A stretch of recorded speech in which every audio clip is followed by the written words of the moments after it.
here I am, fresh off the plane in Belfast, or rather in the Belfast Hotel, which I'm just about to give you a room tour of. But this travel vlog today also takes us to Dublin and to the Titanic experience, which is the world's largest Titanic museum with the most artefacts and exhibits. But I feel like we need to rewind and start right from the beginning, because when I travel, I also consider the travelling there to be part of the journey. So let's rewind.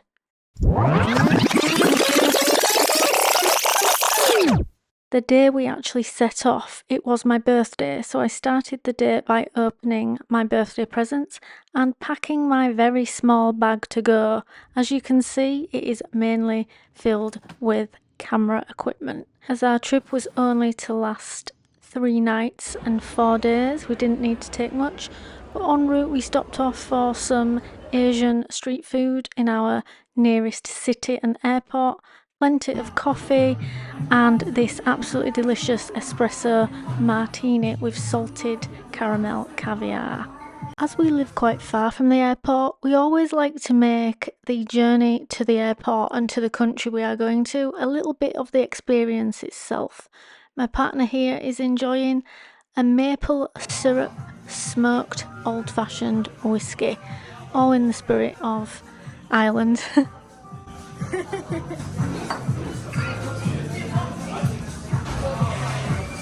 Now it was actually nearing the time of our flight, we decided to make our way to the actual airport.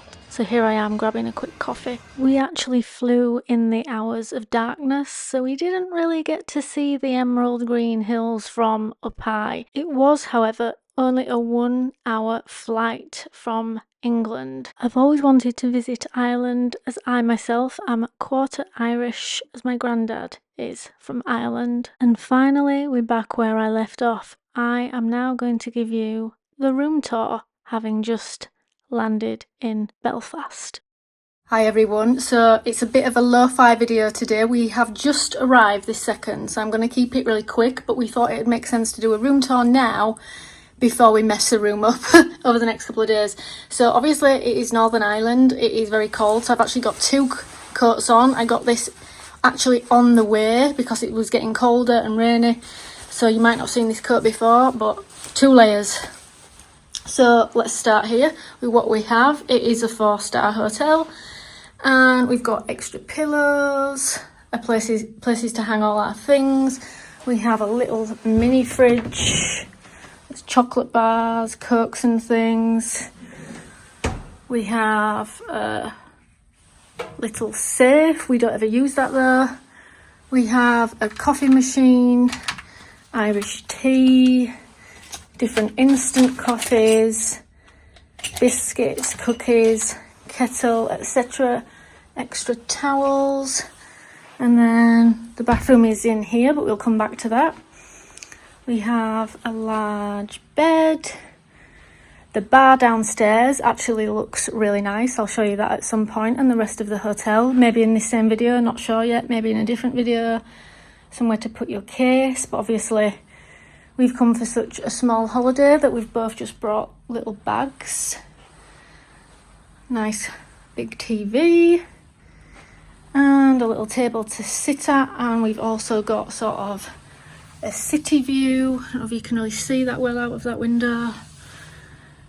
And yeah, that is the room. It's clean, it's nice.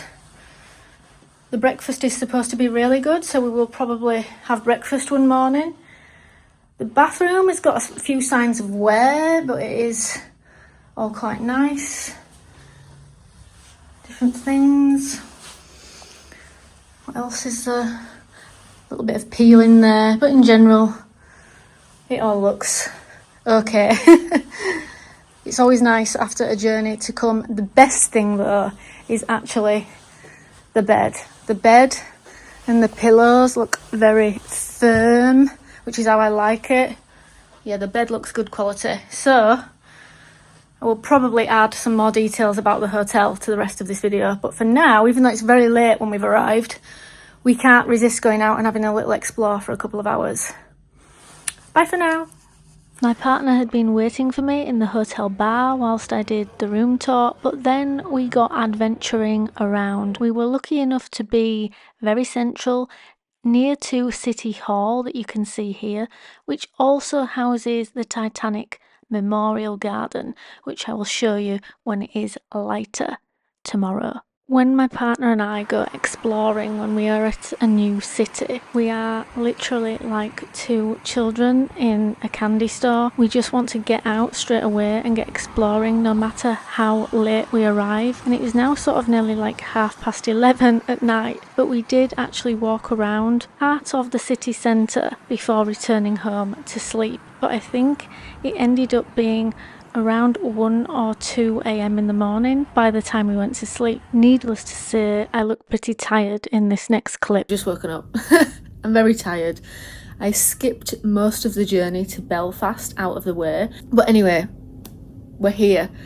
And it's the first morning that we've woken up in Belfast. Last night we did go exploring a little bit into the town, but it's always a bit different at night time. It did look beautiful, all lit up, but we couldn't really tell what we were looking at. And we did walk for about an hour around the area, but apparently if we went further north, we'd have found the main area, because we sort of went half towards the town and then turned and walked back. But it's a very big city, bigger than we initially realised, and also very beautiful, lots of very beautiful buildings, which you're obviously going to get to see. So my partner actually woke up earlier than me this morning, and I am actually just having a tea in bed.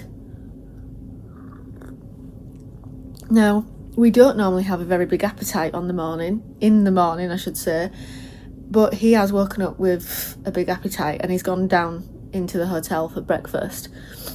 But I was just very, very, very tired, and yeah, so he left me sleeping. But shortly, I will obviously be getting ready and going out. And today we have planned exploring the town. So I will obviously be getting some footage of that at some point. And lots of footage of the Titanic exhibition and all the things to do with the Titanic. And then also, at some point, we're getting the train to Dublin. Now, I'm a little bit upset that we didn't have one more day, because one thing that I've always wanted to do is go to the Giant's Causeway, which is quite close to here, and all the Game of Thrones sets and things as well. But you can't do it all unless you'd have come for longer, and there just weren't flights on those days to come for longer. So we're going to have to prioritise tomorrow, and I think we had just going to Dublin for the day rather than going all the way around the Giant's Causeway and everything. So anyway, I'm going to have this, I'm going to get ready, and then I'm going to get out. But first of all, as I get ready, let me leave you guys with the hotel room tour. Since you've already actually seen the hotel room tour, as previous me from Ireland didn't know what order I was going to edit in, instead I'm just showing you me making my morning coffee, because many of you know that is my routine. Tea first, get ready, then coffee, then out. So we had a little quick espresso before we went out for the day.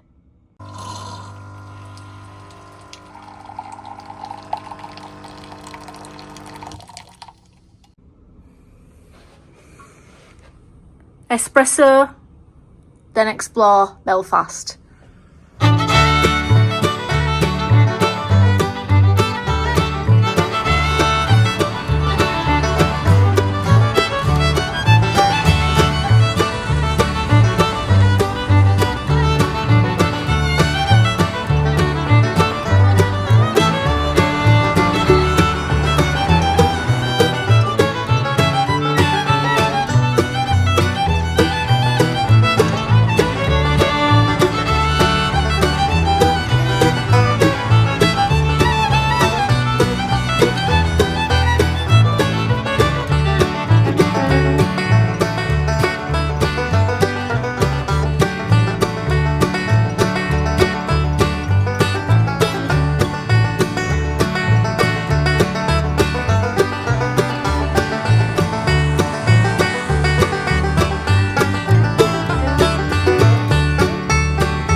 After walking around Belfast for around 3 hours, we decided it was definitely time for a well-earned coffee break as our feet were getting quite sore. Now, I'm definitely for an independent coffee place, but we were at the point, or my partner was, where his feet were really quite hurting, so it was a case of going the first place we found, which was a Tim Hortons, ironically. My partner got the coconut frappuccino, and of course I got the banana cappuccino. After coffee, it was time for a long walk up the Belfast docks to the Titanic's original slipway and the Titanic Museum. You can actually see the Harland and Wolff cranes here in the distance. We followed the Titanic trail all the way up the docks, reading little bits of information about Harland and Wolff and the Titanic and the Belfast dockyards as we went.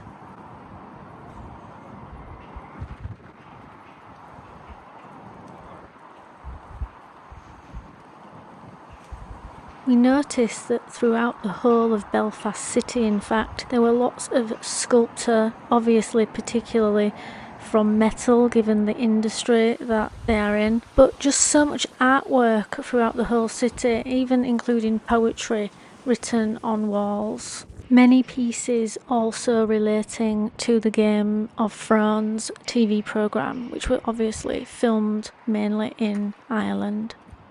After a long walk up the Belfast docks, we finally reached the dry dock, which currently is home to the RMS Nomadic, which actually is the last living and standing White Star Line vessel. It is actually what the Titanic passengers boarded the Titanic from at the port of Cherbourg. Later that day we did actually go on board the Nomadic, but I unfortunately don't have any footage from that. But let's just say it was the nearest thing that you could possibly get to actually being on board the Titanic itself, given that it was built around the same time by the same company, the White Star Line. You could even smell the wood and the paintwork, and it was a very eerie feeling knowing that approximately 124 passengers got on, one of them the infamous Molly Brown, the unsinkable Molly Brown, and around 24 lucky passengers actually got off at Cherbourg, having completed their journey from Southampton to Cherbourg. Where we are walking around now is the original Titanic and Olympic slipway, and what I also found quite eerie is the fact that the posts that they would actually tie the bow lines to were actually still there. A lot of the metalwork that actually held the ships in place was still there, and the museum curators had actually attempted to paint on the floorway the deck plan of what the Titanic would have looked like, and it was through doing this that you really got to see how small in fact the lifeboats really were. But here you get an idea of the length of the ship, as it would have gone from here all the way to the building. So before we go inside the Titanic Belfast experience, let me first give you a little bit of a better, more in-depth tour of the Titanic slipway.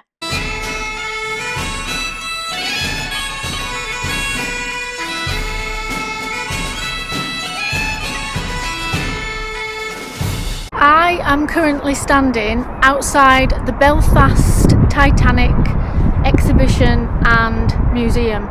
This area is the Titanic actual slipway, and we're going to have a brief little walk around here before we go in. Please excuse if it does get windy from time to time, as it is a very, very windy day. A lot of the footage is probably going to have to be from my perspective, going around the museum, looking at some of the exhibits, or done via a voiceover. But let me just show you the size of the slipway. So that is the front of the docks where the Titanic will have been launched from. The metal iron girders sticking up from the ground represent where the Titanic was being built, and the sister ship at the side of it, the Olympic. I like how they've actually used the grass to exhibit the amount of passengers that survived versus perished, as an idea of the representative numbers of crew to third class to second class to first class. So if you can see the outside rim of the Titanic, of the perimeter, of where it would have been, the green is the people perished and the decking is the people survived. We currently stand at the first class portion. That is the end, just over there. The Titanic Museum itself is in the far end of the frame. Down here we have first class, second class, third class. Let me take you round for a little bit of a walk. I would really like to show you the front of where it actually launched from. And you can actually even see the original steel, I'm not sure whether they're called girders, but whatever they are called, but where the bow lines will have been tied to. But again, second class looks pretty even at that point of survivors versus perished, until we get to the third class and the staff portions, and then it is dramatically different. It is nearly all of it versus the comparison of first class passengers. There was actually 4 first class women that perished, and one of them perished sadly because she chose to stay behind with a Great Dane dog. Now let me just turn it round so that you can actually see where it launched from.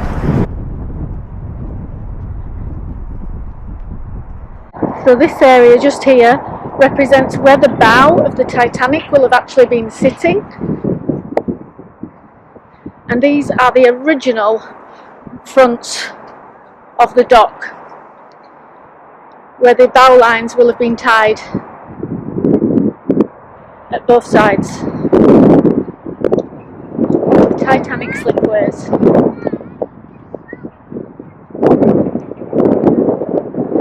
And if we walk down the other side to walk back, first of all, this gives you an idea of the scale and the size of how it looked sitting in the slipway. Apologies for the wind. But then going up here, I will show you the layout of the deck plan, which is marked out on the floor. And you can see actually how small the lifeboats are, because we get told a lot of information about the lifeboats being able to fit 50 people in, but they did actually look very, very small. So let me show you some shots of them. But you can get the idea of the Titanic being here, marked by the metal girders, and the Olympic being on this side, marked by the other ones. And this middle area marks the interior section and the size of how wide the deck was here, where we're walking on the paved area, and then the size of the lifeboats. Just look how small they actually look if I am standing here. Let me turn it round to give you a better view. That is the size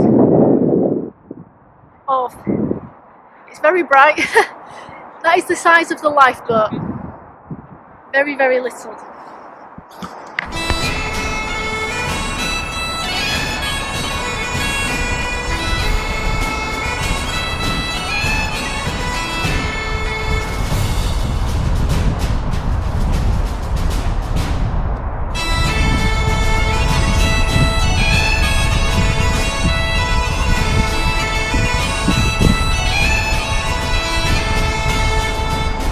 So we'll just walk to the end and I'll actually show you the base of the slipways, which is where you can really see the angle of where the Titanic was sitting to be launched from.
So this is the museum itself, so let's go inside and look at the exhibits. The wall of steel created inside the museum lobby was to represent the kind of steel used at the time the Titanic was built.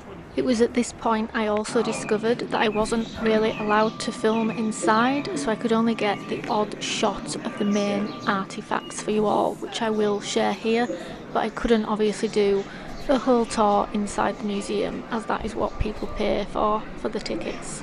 There were lots of interactive artefacts and video clips to view and video footage from the time, so it was majoritively in dark most of the museum, because obviously they had things like projectors. It took us around 5 hours to get around the whole museum, and that wasn't even reading everything, such as these original paperwork signed by Thomas Andrews.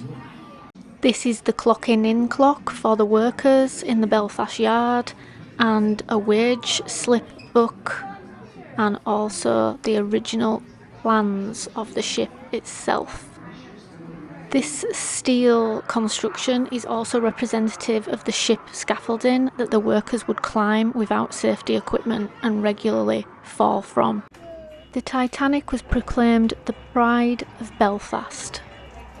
At the time, it was the largest moving man-made structure on Earth. The museum shares many personal interest stories of heroes from Belfast that were also on board the Titanic and helped save lives. It's always been my belief that it is the people that make a place as much as the place itself.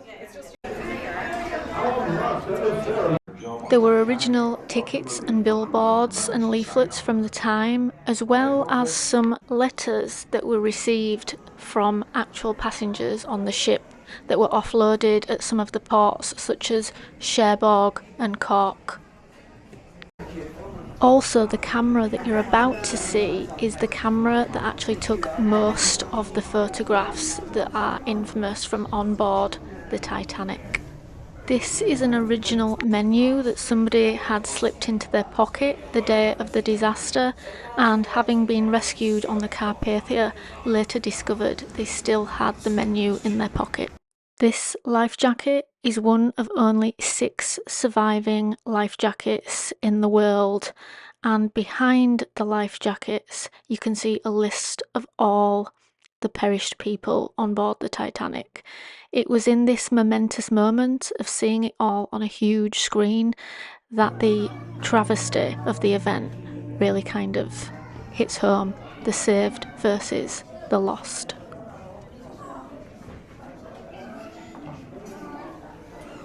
This is only one of 12 deck chairs that also survived the Titanic disaster, and they are emblazoned with the nameplate Titanic on the back.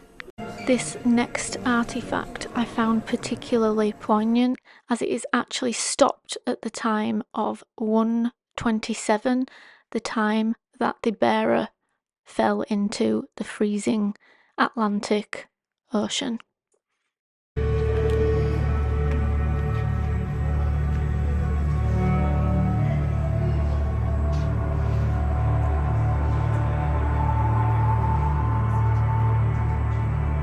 As I rounded the corner of the museum and was confronted by Wallace Hartley's original violin, who famously was the leader of the band who played on as the Titanic sank to its depths, my breath was really taken aback.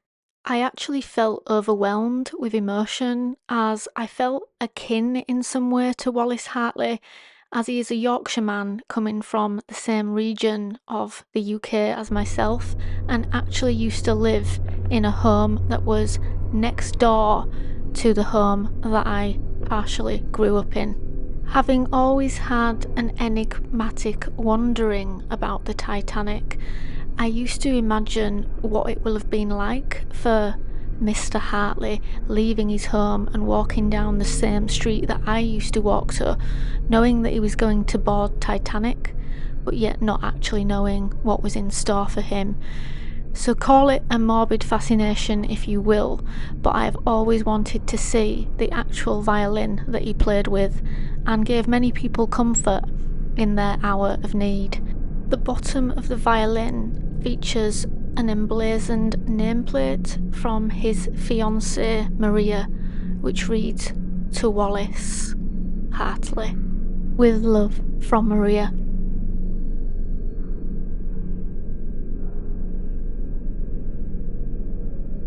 To finalise our Titanic tour, we followed the docks back down to City Hall, which also features the Titanic Memorial Garden and statue. The original statue was laid in 1920, having commenced being built and sculpted immediately after the Titanic disaster. In the spring, it is surrounded by blue flowers to emulate the waves and honour everybody that perished. The following day, we actually caught the train to Dublin from Belfast Grand Central Station. It was only £38 and only took around 2 hours, so we thought that was quite reasonable. We of course had to stop off and get a quick coffee en route, but I also managed to find myself an absolutely huge homemade blueberry scone from the local market to enjoy en route. I couldn't get over how large it was and was trying to get a little clip for you all to show the scale, but my partner then thought it would be quite funny to start interfering with my filming and generally being a little bit of a nuisance. Stop trying to steal it. Stop trying to steal the scone. Get off. Stop it. Naughty. Naughty. Don't be ruining my scone, you. That's mean. Stop. He finally stopped and I got to show you the scale next to my hand. It was quite a pleasant train journey down the coast from Belfast to Dublin, and we passed quite a few lighthouses, which is always a treat. Once in Dublin, we made our way to the city centre and one of the main focal central points, O'Connell Bridge.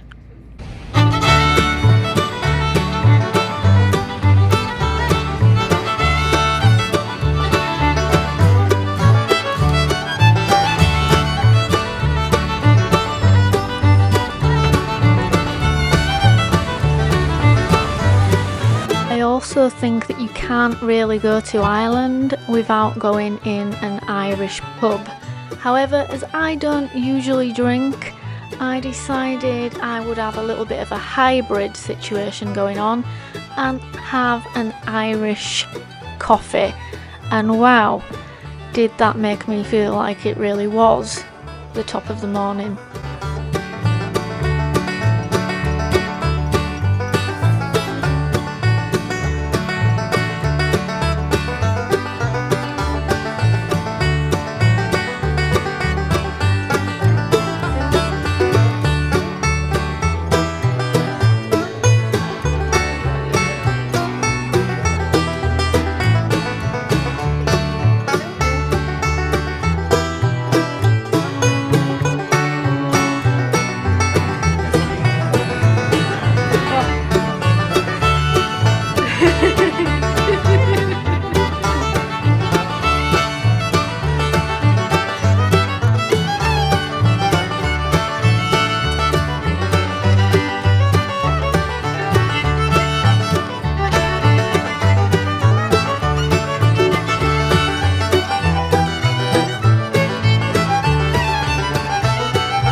Just like that, the day was over as soon as it had begun, but we had spent hours walking around Dublin and the Dublin markets and castle and enjoying ourselves.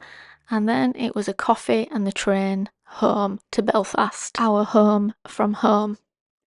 When we got back to our hotel room in Belfast, there was one final nice surprise waiting for us, in that we were quite exhausted from a day walking around the entirety of Dublin.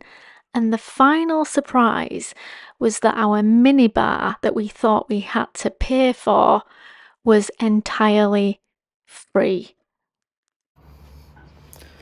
We've just discovered that all this stuff in here, this stuff, is actually free. So now we're going to have a little picnic of chocolate and Coca-Cola and water.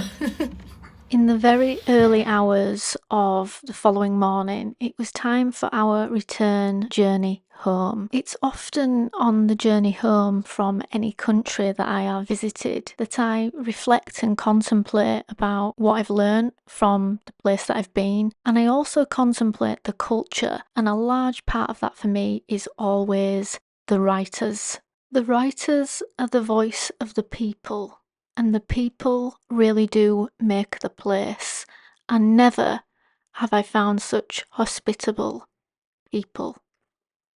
And a big one for me is obviously James Joyce for Ireland and Oscar Wilde. So I'd like to leave you with some of their famous words.